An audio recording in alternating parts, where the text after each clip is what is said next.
May nasanggol na inilibing dito. Ngayon nililinisin ko ng libre ang puntod. Bigla akong napuno ng tanong. Anong nangyari? Ano kaya ang naging buhay niya? Ganing kalalim ang sakit na dinanas ng pamilyang ito. Napakabigat nito para sa akin. Pero alam kong kailangan kong parangalan si Baby David sa paglilinis ng kanyang huling himlayan. Si Baby David ay ipinanganak noong Abril 10 at pumanaw makalipas ang 12 araw, noong Abril 20 daw. Ang kanyang ina ay si Nelly. Habang nililinis ko ang puntod, hindi ko mapigilang maisip siya. Naramdaman ko ang lungkot na napalitan ng galit. Bakit hindi nabigyan ng pagkakataon ng sanggol na mabuhay?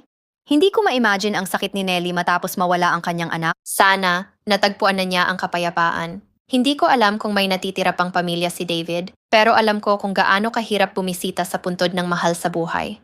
Masaya ako na nagagawa ko ito para sa ibang pamilya.